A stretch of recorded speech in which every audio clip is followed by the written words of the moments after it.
Nestled on the outskirts of a bustling town, the community of Maplewood Hills offered a picturesque environment characterized by tree-lined streets and well-manicured lawns. It was a place where families could grow, friendships could blossom, and the joys of suburban life could be savored. However, this idyllic setting was governed by an unyielding homeowners association, HOA, that enforced strict regulations designed to maintain the neighborhood's charm and order. The HOA boasted a lengthy set of rules concerning everything from lawn decor to fence heights, all meticulously outlined in a handbook that each resident received upon moving in. While most homeowners appreciated the guidelines meant to enhance property values and curb undesirable behaviors, they also sparked divisive opinions among residents. Some viewed these rules as necessary, underpinning a sense of unity, while others regarded them as overreaching mandates that infringed upon personal freedoms. The atmosphere in Maplewood Hills tended toward compliance. Many residents seemed content to toe the line set by the HOA. Monthly meetings frequently echoed with the same talking points: discussions about landscaping disputes, noise complaints, and shared facilities upkeep. Yet beneath this veneer of harmony lay an undercurrent of discontent among a few who questioned whether they were sacrificing individuality for the sake of conformity. As summer approached, and the scent of blooming flowers wafted through the air, whispers of discontent began to surface regarding one particular rule: the regulation of private trails throughout the community. Many residents cherished these paths for their peaceful solitude and scenic beauty, seeing them as vital connectors between homes and natural spaces. Little did they know that tensions surrounding these paths would soon bubble to the surface, culminating in a confrontation that no one anticipated.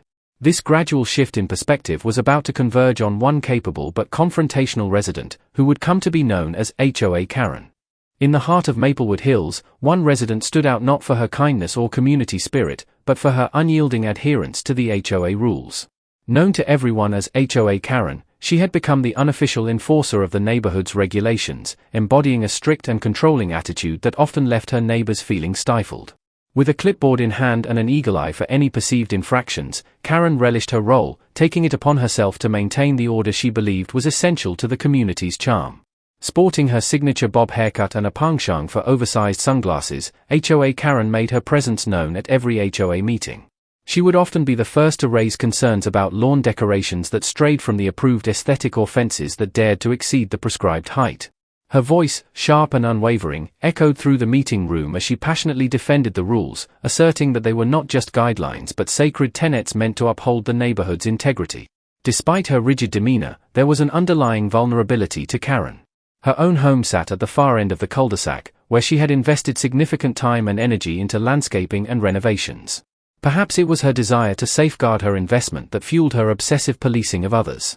Yet, many residents found themselves growing weary of her self-appointed authority. Quiet grumblings began to circulate about how someone could be so invested in overseeing others while disregarding their personal freedoms. As summer unfolded and residents started enjoying their private trails, Karen's scrutiny intensified. The whispers of discontent grew louder, setting the stage for a confrontation that would reveal much more than just differing opinions about property lines. It would expose Karen's deeper motivations and ignite a struggle for community autonomy. The private trail weaving through Maplewood Hills held a unique significance for many residents, including me. Originally established several years ago by a group of neighbors, it began as an informal pathway created to connect our homes with the nearby park that was beloved for its natural beauty. Over time, the well-trodden route had evolved into a cherished escape, lined with wildflowers and shaded by towering oak trees. It was not just a trail, it was a symbol of community spirit and camaraderie among neighbors. Families often used the trail for evening strolls or weekend bike rides, while children delighted in racing down the path during their playtime adventures. It became a gathering spot, where friendly conversations blossomed, and bonds were forged over shared experiences.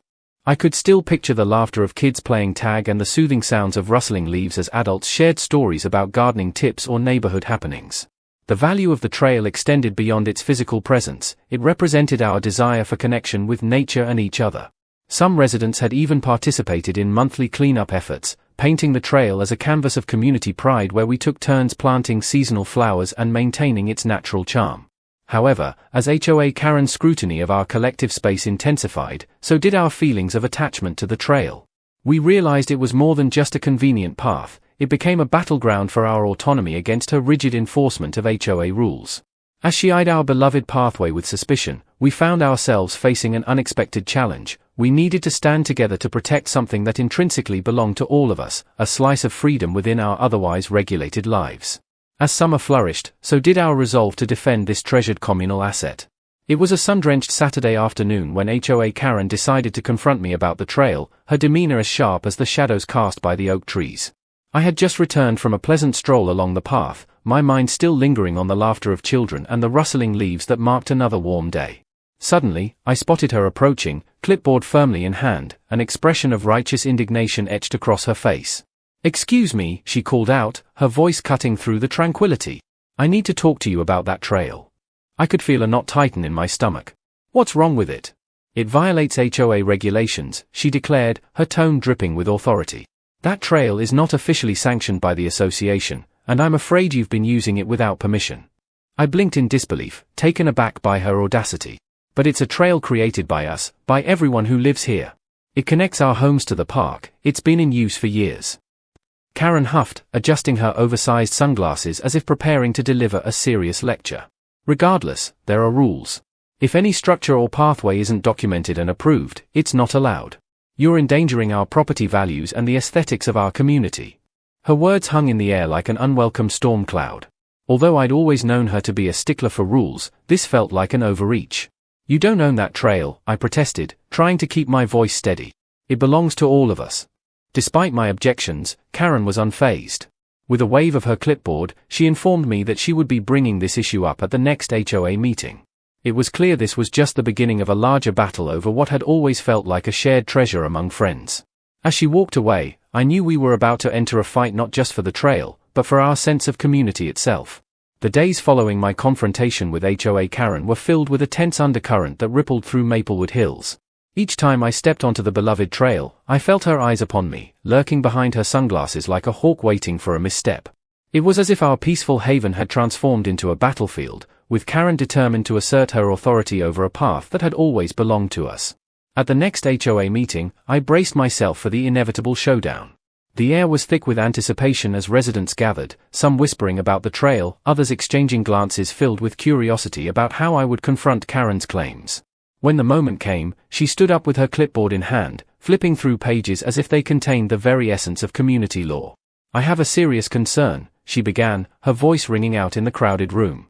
"That trail is unauthorized and poses a significant risk to our neighborhood's integrity.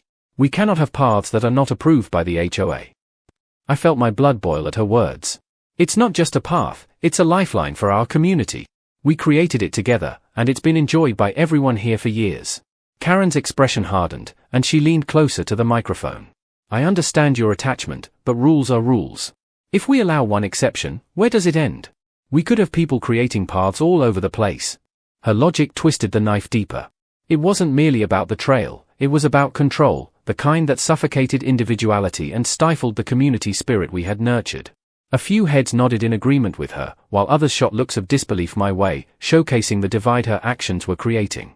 As she continued her tirade, I realized this was no ordinary disagreement, it was a struggle for our right to enjoy our shared space without fear of retribution. The tension in the room was palpable, and as I stood there, determination surged within me. We would not let this trail be taken from us without a fight.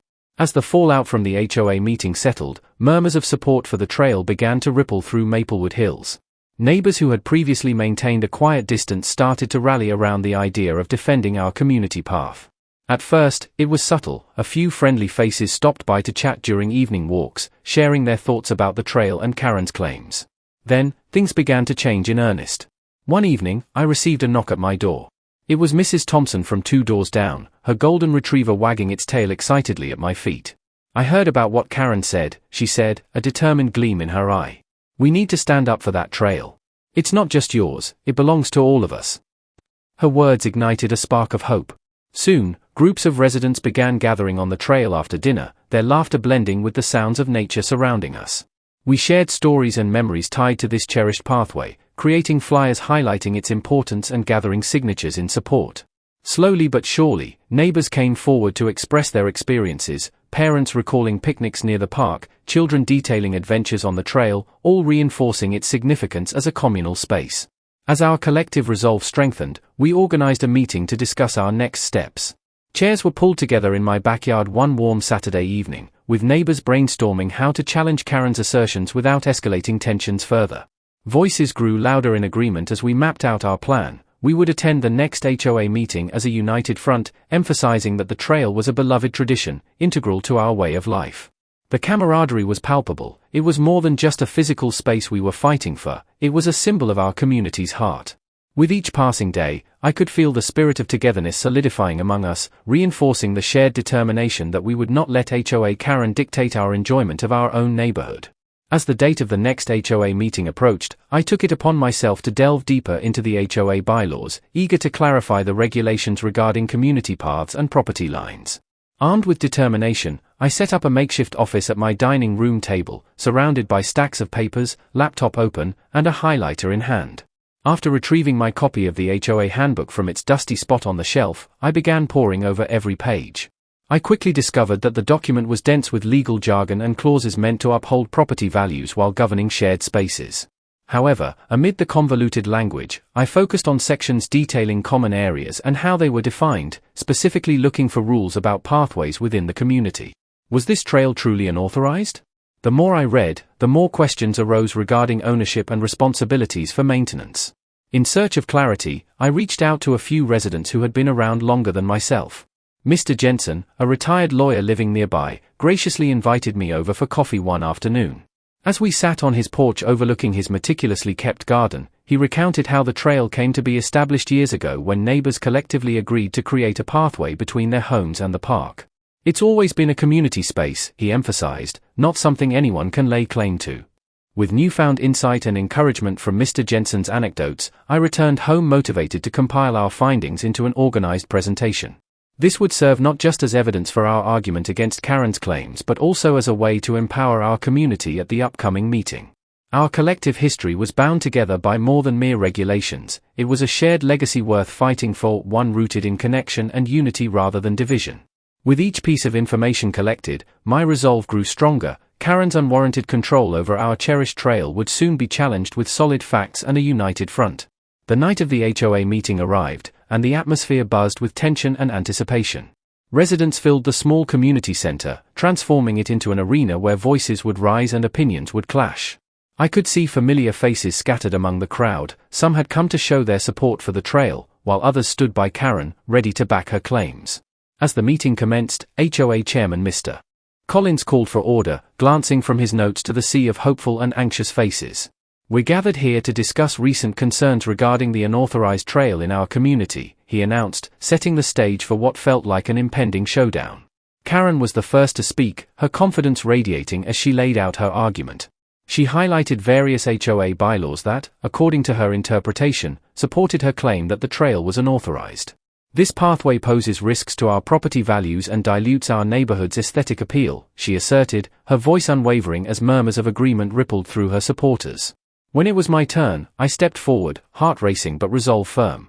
"This trail is not just a path, it is a vital piece of our community's history and connection," I countered, trying to project warmth despite my nerves.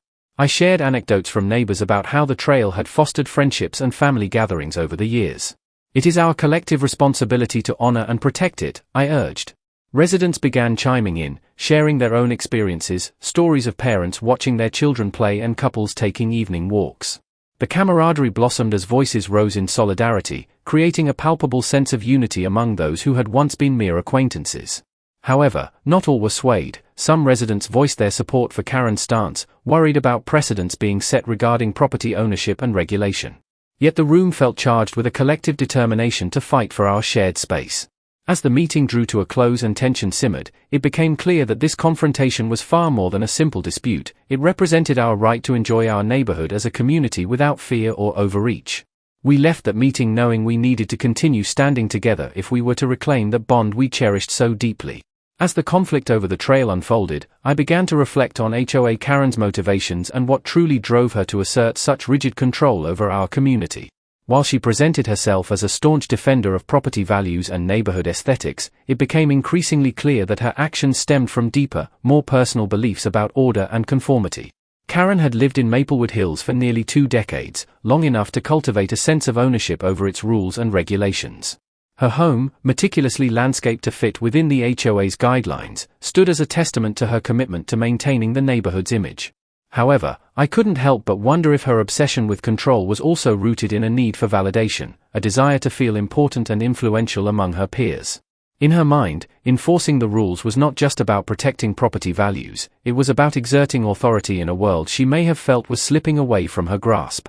Moreover, Karen's past experiences revealed a more complex narrative. In conversations with other residents, I learned that she had faced significant hardships before moving to Maplewood Hills.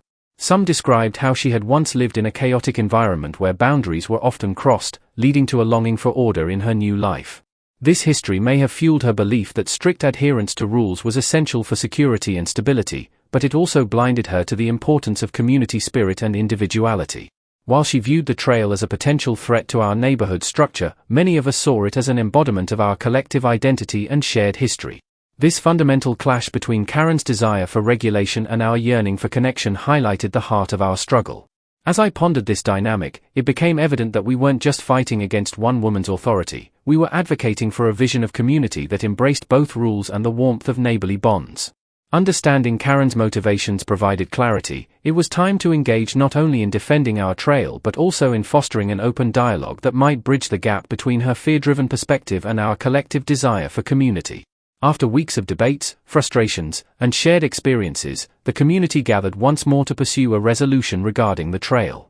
The atmosphere in the room was less tense than during previous meetings. There was a newfound sense of collaboration among residents who had spent so long opposing each other.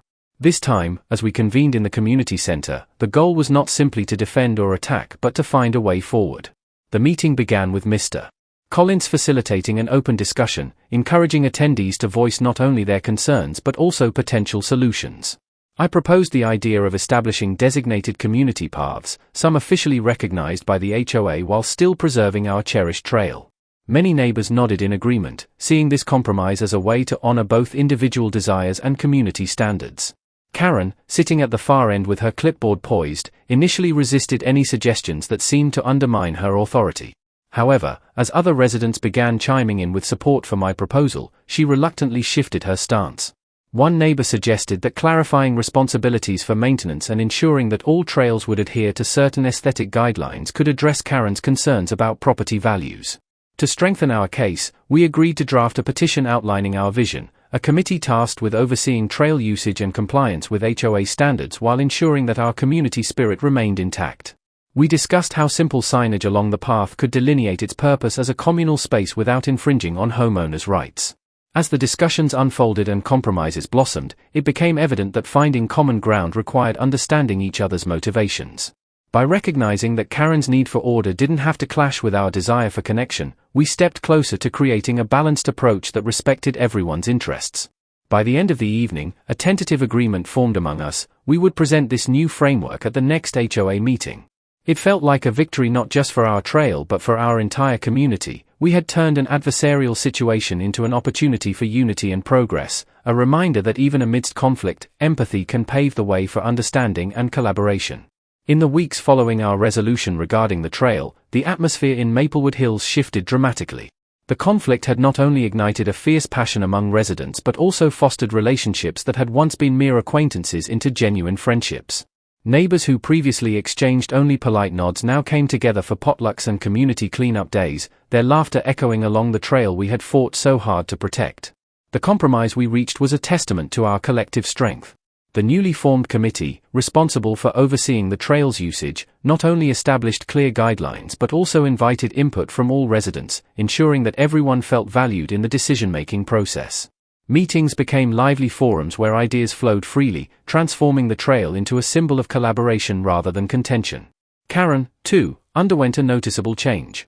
Although she still maintained her vigilant approach toward HOA rules, I observed moments where her rigidity softened. She began participating in community events and even volunteered to help with maintenance along the trail. It was as if she recognized that her need for order could coexist with a sense of community spirit. Conversations with her shifted from contentious debates to more constructive dialogues. Reflecting on this journey, it became clear that the conflict had been a catalyst for growth both individually and collectively. We learned that engagement does not merely mean adhering to rules, it involves listening to one another, understanding differing perspectives, and finding ways to coexist harmoniously. The lessons of empathy and collaboration extended beyond the trail. They permeated into all aspects of our community life. As summer gave way to autumn, our bond felt stronger than ever. The trail stood as a vibrant reminder of what we could achieve together. No longer just a path connecting homes and parks, it had evolved into a lifeline of unity, one that encapsulated our shared values and reinforced the belief that even in disagreement, there lies an opportunity for connection and understanding. Reflecting on our journey through conflict and resolution, it's clear that the experience in Maplewood Hills underscored the profound importance of community unity.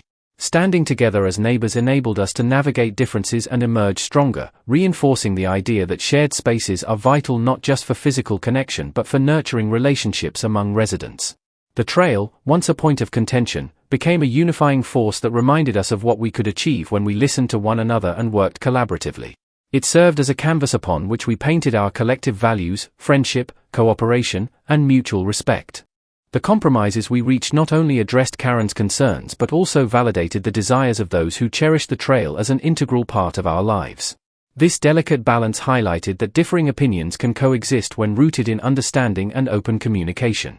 Moreover, this ordeal taught us the significance of engagement within our community. It became apparent that active participation in discussions and decisions is crucial for fostering a welcoming environment. By involving everyone in conversations about our shared spaces, we diminished the divide that had previously existed between residents with varying perspectives. As we move forward, it is vital that we continue to cultivate this spirit of collaboration and openness. We must remember that every voice matters, and that meaningful dialogue can bridge gaps between differing viewpoints. The lessons learned from our experience with Karen will undoubtedly shape how we address future challenges, ensuring they are met with a collective heart rather than division. In Maplewood Hills, we have transformed not only how we perceive our neighborhood but also how we interact within it. The trail stands as a testament to our resilience, a reminder that when we stand united and respect each other's contributions, we can create a vibrant and inclusive community where everyone feels at home.